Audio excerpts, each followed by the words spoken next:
ये कहानी है सैमी की। सैमी अमेरिका की लड़की थी जो भारत घूमने आती है। उसे यहाँ के राधे से प्यार हो जाता है और दोनों शादी कर लेते हैं। माँ, ये सैमी है। हम दोनों ने शादी कर ली है। आज से ये तेरी बहू। अच्छा, तूने बोल दिया और मैंने मान लिया। ये गोरी चमड़ी नहीं चलेगी। बेटा, इसे वापस भेजो। सैमी को हिंदी आती थी। वो सास के पैर पकड़ लेती है। Please don't say like this. मैंने शादी की है, उसका क्या? अरे वाह वाह, बढ़िया आई शादी वाली। बहुत पता है मुझे तुम लोगों के देश में कैसे होती है शादी और कैसे होता है तलाक। मैं तलाक नहीं दे सकती। मैं राधे से प्यार करती हूँ। प्लीज उसके साथ रहने दीजिए। सास नहीं मानती, पर राधे भी अड़ जाता है। देख माँ, सैमी मेरे साथ ही रहेगी, नहीं तो मैं भी घर छोड़कर जा रहा हूँ। नहीं नहीं, मेरे घर में तुम घर मत छोड़ो। मैं चाह रही हूँ, लेकिन मैं तलाक नहीं दूंगी। मैं प्यार तुमसे ही करती हूँ। ये बोलकर सैमी वहाँ से चली जाती है। अब ठीक है, बढ़िया आई थी घर की बहू बनने वाली। अरे इन फिरंगियों को तो हम मुंह ना लगाए। राधे सैमी के पीछे जाता है और उस मोहल्ले के एक घर में ही रहने की जगह दिला देता है। ये घर मेरे घर से दिखता है, तुम यही रहना। थोड़े ही दिन में माँ को मना लूंगा। मैं भी पूरी कोशिश करूंगी कि तुम्हारी माँ मान जाए। सास देखती है कि सैमी ने कहीं और नहीं बल्कि उसी के घर के सामने का मकान ले लिया है। इस गोरी को यहाँ घर दिलाया है ना तूने? अब देख कैसे मैं इसे यहाँ से भगाती हूँ। सास एक दिन सुबह उठकर घर के सामने झाड़ू लगा रही होती है कि उसकी नजर बहू के घर पर पड़ती है। अरे ये तो नहा धोकर घर को साफ सुथरा कर तुलसी में जल चढ़ा रही है और मेरी तो अभी झाड़ू भी नहीं लगी। सास फटाफट काम खत्म करती है कि सैमी वहाँ आ जाती है। ये लीजिए सासू माँ, मैंने लाखी का कोफ्ता बनाया है, सोचा आपको भी खिलाऊं। वैसे आपने क्या बनाया? सास, जो अभी किचन का गेट भी नहीं खोल पाई थी। अरे हाँ, वो क्या है ना, आज मैं जरा देर से सोकर उठी, लेकिन ये मत समझ कि तू ज्यादा होशियार है और मैं नहीं। देख मैं अभी कितनी जल्दी खाना बना लेती हूँ। तभी वहाँ राधे आ जाता है। वो सैमी को देखकर खुश हो जाता है। माँ, फिलहाल तो तू रोटी ही बना दे, मैं कोफ्ते से खाकर ऑफिस जाऊँ। सास फटाफट के चक्कर में रोटी बना ही रही होती है कि उसका हाथ जल जाता है। सैमी जल्दी से उस पर दवाई लगा देती है और रोटी बनाकर राधे को खिलाती है। आप भी खा लीजिए, बहुत देर हो गई, आपने भी तो कुछ नहीं खाया। सास मुंह बना लेती है और कहती है, अरे जा तू अपने घर कहीं, यहाँ आकर हम लोगों की बनने की कोशिश मत किया कर। फिरंगी बहू वहाँ से चली जाती है, लेकिन जाते जाते वो सास के लिए भी रोटी बना कर जाती है। बहू के जाने के बाद पड़ोसन आती है। अरे राधे की माँ, क्या बनाया है? भूख लग रही है। अरे मैंने क्या बनाना था, वो फिरंगन ही दे गई है कोफ्ता, वही है। बोल तो रोटी बना दूं। वैसे क्या हुआ, खाना नहीं बना घर पर? काहे नहीं बना, सब बना है। लेकिन बहू रानी हमारी जो है ना, एक नंबर की चिकट चोर है। पहले पति का टिफिन भरा, फिर बच्चों का, फिर खुद खाया और फिर जो बचता है वो देती है। अब आज कुछ बचा ही नहीं तो बोली, माँ जी कुछ है नहीं, बना लीजिए। और जो बनाए ज्यादा बनाना। वो क्या है ना कि दिन में तो मैं खाना नहीं बनाऊंगी। हम भी सोच लिए कि आज तो हम भी ना बनाएंगे कुछ। हाँ अच्छा रुको, मैं रोटी बनाती हूँ, मुझे भी बनानी है खुद के लिए। लेकिन सास जब किचन में जाती है तो वहाँ गर्मा गर्म ढेर सारी रोटी बनी रहती है। सास खाना लेकर आ जाती है। क्या बात है, बड़ी ही जल्दी रोटी बन गई। अरे नहीं, वो फिरंगन ही बना गई है। सोचती है कि ये सब करके मैं उसे घर में रख लूंगी। अरे रहने देना, फिरंगी होकर भी देख कितनी तेरी सेवा कर रही है।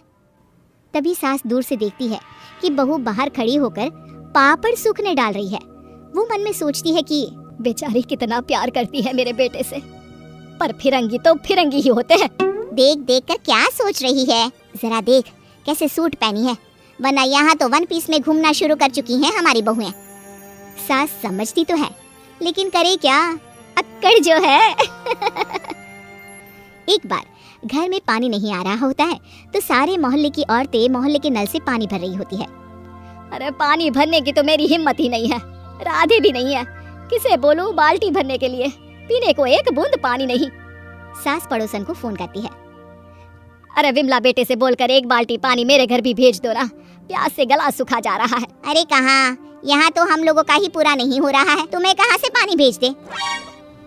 सास क्या करती, उसे कहीं से भी पीने के लिए एक बाल्टी पानी नहीं मिलता। तभी दरवाजे में फिरंगन बहू आकर खड़ी हो जाती है। माँ जी, ये पानी लीजिए, मैंने आपके लिए भी भर लिया है। राधे तो घर में नहीं है, तो आप कैसे बाल्टी भर दी? सास जल्दी से पानी पीती है और बहू को दुआ देती है। समी वहाँ से चली जाती है। फिर क्या, एक दिन, माँ, मुझे ऑफिस के काम से शहर से बाहर जाना है। मैं जानता हूँ तुम सैमी को पसंद नहीं करती, लेकिन प्लीज़ उसका ख्याल रखना, उसकी तबीयत थोड़ी ठीक नहीं है। राधे चला जाता है, लेकिन सास अपनी ही दुनिया में मस्त हो जाती है। एक शाम वो घर के पास खड़ी होकर बाहर के नज़ारे देख रही होती है कि उसकी नज़र बहू के घर के बाहर पड़ती है, जहाँ काफी भीड़ लगी होती है। हे भगवान, राधे ने कहा था कि उसकी बीवी की तबीयत ठीक नहीं है, कहीं कुछ हुआ तो नहीं? सास भागी भागी जाती है। अरे क्या हो गया, हटो हटो जरा। पता नहीं, अंदर से काफी कराहने की आवाज आ रही है, लेकिन अंदर जाए कौन? लगता है किसी की अंतिम सांस चल रही है। अरे नहीं नहीं, ऐसा मत बोलो, वो मेरी बहू है, मैं तो कहीं की नहीं रहूंगी, जाने दो मुझे अंदर। सास अंदर जाती है तो देखती है कि फिरंग की बहू बिस्तर पर पड़ी है। माँ जी, ये लीजिए मेरा सारा सामान जो राधे ने दिया था। ये मेरा पासपोर्ट, मेरा एड्रेस। मेरे घर वालों को बता देना कि मैं ससुराल में मर गई। अरे नहीं नहीं, तू तो बहुत अच्छी बहू है, अरे मैं नहीं मरने दूंगी तुझे। सास जल्दी से डॉक्टर को बुलाती है और बहू का सारा इलाज कराती है। चल अब अपने घर चल, मैं रोज रोज तेरी सेवा करने इतनी दूर थोड़ी ना आऊंगी। सास बहू को उसका कमरा दे देती है और जब राधे लौट कर आता है, माँ, ये मैं क्या देख रहा हूँ? माँ, क्या देख रहा है? सास बहू एक ही घर में तो रहते हैं, क्यों बहू? वैसे भी क्या देशी क्या विदेशी, जो मन को भाए वही इंसान होता है। तूने मेरा दिल जीत लिया, बस हमेशा ऐसी ही रहना बेटा।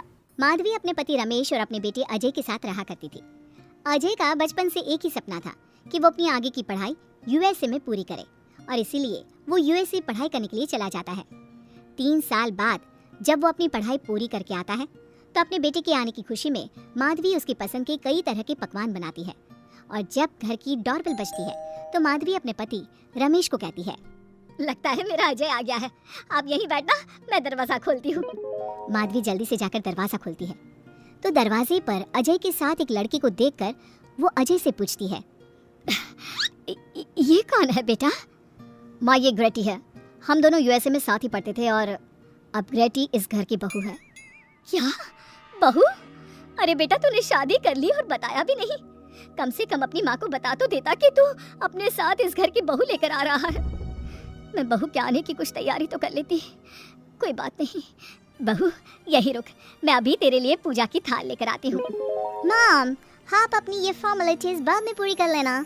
I'm so tired right now. अच्छा डार्लिंग, अपना रूम कहाँ है? कोई बात नहीं बहू, तुम पहले आराम कर लो, तब तक मैं तुम्हारे लिए चाय बना कर लाती हूँ। ग्रेटी अपनी सास की किसी भी बात का कोई जवाब नहीं देती और अपने रूम में जाकर सो जाती है। कुछ देर बाद माधवी अपने बहू बेटे के लिए चाय नाश्ता लेकर उनके कमरे में जाती है, जहाँ ग्रेटी अपनी सास से कहती है, हाँ चाय, अजय। क्या हुआ ग्रेटी? अपनी मॉम को बोलो कि अब ये जब भी हमारे कमरे में आए तो नॉक करके आए। आपसे मैं ऐसा ही करूँगी बहू, वो तो आज ही तुम दोनों आए हो तो मुझे लगा थक गए होंगे, इसलिए जल्दी जल्दी मैं ऐसे ही चाय नाश्ता लेकर आ गई। वो क्या है ना, अजय जब भी बाहर से आता है तो आते ही चाय मांगता है, बस इसीलिए मैं ना ये चाय यहाँ रख देती हूँ, पी लेना, अदरक वाली चाय है। ये बोलकर माधवी वहाँ से जाने लगती है। तभी ग्रेटी अपनी सास से कहती है, जाते हुए अपनी सास अपनी ये चाय भी ले जाओ, क्योंकि अजय अब चाय नहीं पीता। हाँ माँ, जब से मैं यूएसए गया हूँ तब से मैंने चाय पीनी छोड़ दी है। अभी कम करो, हम दोनों के लिए कॉफी ले आओ, मैं सच में बहुत ज्यादा थक गई हूँ। अरे ठीक है, ला देती हूँ। अच्छा बेटा, तुम्हारे मम्मी पापा इंडियन है या फिर वही अंग्रेजी? मेरे मम्मी पापा इंडियन हैं, पर मैं शुरू से यूएसए में रही हूँ, इसलिए मैं खुद को अंग्रेज़ी मानती हूँ। वैसे अब जल्दी से जाकर मेरे लिए कॉफी लेकर आओ, और मेरे बारे में इतना ज्यादा इंक्वायरी करने का जरूरत नहीं है। अरे हाँ हाँ, अभी लाती हूँ। वैसे बहू, मैं तुम्हें ना इंडिया के सारे तौर तरीके सिखा दूंगी। अरे क्या हुआ, तुम्हारी परवरिश अगर यूएसए में हुई है तो इंडियन ही ना। आपसे ज्ञान नहीं मांगा है, अब कुछ देर के लिए हम दोनों को अकेला छोड़ दो प्लीज। हाथ छोड़ता है। अपनी बहू की बात सुनकर माधवी वहां से चली जाती है। माधवी का उतरा हुआ चेहरा देखकर रमेश माधवी से कहता है, हमने इस नालायक को बाहर पढ़ने के लिए भेजा था और इसने क्या किया, बाहर से अंग्रेजन बहू उठाकर ले आया। माधवी तुम बहुत भोली हो, पर मैं नहीं, ये लड़की हमारा घर तोड़ देगी, हमसे हमारे अजय को दूर कर देगी। देखा आते ही कैसे रोब झाड़ रही है, जैसे तुम इस घर की नौकरानी हो। तुम उसको बोलो कि तुम इस घर की मालकिन हो और उसकी सास हो, वो वही करे जो तुम कहोगी। अरे आप बेकार में ही गुस्सा हो रहे हैं। बहू यूएसए की है, यहाँ नई आई है, उसको यहाँ के तौर तरीके नहीं पता और वो मुझे अपनी माँ मानती है, तभी तो अपने नखरे दिखा रही है। वैसे भी ना बहू बेटी दोनों बराबर ही होती हैं। माधवी कौन सी बेटी अपनी माँ से ऐसे बात करती है जैसे तुम्हारी बहू कर रही है। मैं बस तुम्हारे कहने पर चुप हूँ, वरना मैं अपने बहू बेटों को आज ही घर से निकाल देता। ये कहकर रमेश वहाँ से चला जाता है। ऐसे ही कुछ दिन बीत जाते हैं और ग्रेटी अपनी बेचारी भोली भाली सास पर अत्याचार करती रहती है। ग्रेटी अपना सारा काम अपनी सास से करवाती और उसी को भला बुरा सुनाती। ऐसे ही एक दिन माधवी कपड़े धो रही होती है और ग्रेटी माधवी को सताने के लिए अपने सारे कपड़े लाकर उसे देती है और कहती है, मॉम्स ये मेरे कुछ कपड़े हैं, जरा इन्हें भी धो दो। इतना बोलकर ग्रेटी तैयार होकर घर से जाने लगती है। तभी माधवी उससे कहती है, बहू आज तुम्हारे ससुर के दोस्त के घर में एक छोटी सी पार्टी है, उन्होंने सह परिवार बुलाया है। मैं चाहती हूँ कि तुम और अजय भी आज हमारे साथ वहाँ चलो और आज ना साड़ी पहनना। मॉम अभी मैं क्लब जा रही हूँ, रात को मुझे टाइम मिलेगा तो आपके साथ चली जाऊंगी, पर साड़ी बाड़ी नहीं पहनूंगी। ये कहकर ग्रेटी वहाँ से चली जाती है। शाम हो जाती है, सब ग्रेटी के घर आने का इंतजार करते हैं और इस वजह से कोई भी पार्टी में नहीं जा पाता। इंतजार करते करते रात के 12 बज जाते हैं। 12 बजे रात को ग्रेटी नशे की हालत में जख्मी घर आती है। अपनी बहू के सर और हाथ पर लगी चोट देखकर माधवी परेशान हो जाती है और जल्दी से फर्स्ट एड का बॉक्स लाकर अपनी बहू के सर पर पट्टी करती है। एक माँ की तरह प्यार करते हुए वो अपनी बहू से कहती है, बहू तुझे चोट कैसे लग गई बेटा? मैं घर आ रही थी, एक बाइक वाले से मेरी टक्कर हो गई। कोई बात नहीं बेटा, कल सुबह होते ही तुझे अपने फैमिली डॉक्टर के पास ले जाऊंगी। अच्छा अब तू ना आराम कर, मैं तेरे लिए अभी हल्दी वाला दूध लेकर आती हूँ। माधवी मैंने तुम्हें पहले ही समझाया था, ये अंग्रेजन हमारे घर के लिए ठीक नहीं है, पर तुमने मेरी एक नहीं मानी। अब देख लो, आज इस अंग्रेजन बहू की वजह से सारे मोहल्ले में हमारी नाक कट गई है। आज सब हम पर हंसते हैं और ये सब कुछ तुम्हारी वजह से हुआ है, तुम्हारी छूट की वजह से हुआ है। ये कहकर रमेश अपने रूम में चला जाता है, पर माधवी अपनी बहू की पट्टी करके उसे उसके कमरे में जाकर सुला देती है। अगले दिन माधवी ग्रेटी को लेकर अपने फैमिली डॉक्टर के पास जाती है, जहां ग्रेटी देखती है कि उस डॉक्टर की बहू ने साड़ी पहनी है और एक संस्कारी बहू की तरह घर में पूजा पाठ करके अपने सास ससुर के पैर छूकर उनका सुबह सुबह आशीर्वाद लेती है। डॉक्टर की बहू को देखकर ग्रेटी को अपना बर्ताव याद आता है और उसे एहसास होता है कि वो अपनी भोली और मासूम सास के ऊपर कितना अत्याचार करती है, पर फिर भी माधवी सबसे लड़कर हमेशा उसका साथ देती है। ये सब देखकर ग्रेटी को पश्चाताप होता है और कुछ देर बाद वो दोनों दवाई लेकर घर आती है। जब माधवी ग्रेटी को दवाई खिलाने के लिए उसके पास जाती है तो, मॉम मुझे माफ कर दीजिए, मैंने कभी भी आपके प्यार को नहीं समझा, आप पर इतना अत्याचार किया, आपकी बेइज्जती की, आपसे घर का सारा काम करवाया। आपने मुझे कितनी छूट दी, पर फिर भी मैं आपके साथ इतना बुरा करती थी। और आज जब मैं नशे की हालत में चोट खाकर घर आई तो भी आपने मुझसे कोई सवाल नहीं किया, उल्टा आपने मेरा साथ दिया, मेरी सेवा की। आज जब मैंने डॉक्टर की बहू को देखा घर का काम करते हुए, अपने सास ससुर की सेवा करते हुए, तब जाकर मुझे एहसास हुआ कि मैं कितनी रॉन्ग थी। एक इंडियन होकर भी एक बहू के कर्तव्य से दूर रही और आपके ऊपर अपनी अंग्रेजी का रौब झाड़ती रही। मुझे माफ कर दीजिए सासू माँ। बेटा अक्सर बच्चों से गलतियाँ हो जाती है, ऐसे भी सुबह का भूला अगर शाम को घर आ जाए तो उसे भूला नहीं कहते बहू।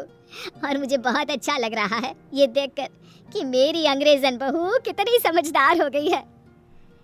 जिसके बाद माधवी और ग्रेटी एक दूसरे को गले लगा लेती है और उसके बाद से ग्रेटी एक संस्कारी बहू की तरह रहती है और अपनी सास को किसी भी शिकायत का मौका नहीं देती। अपनी सास ससुर की बहुत अच्छे से दिल से सेवा करती है।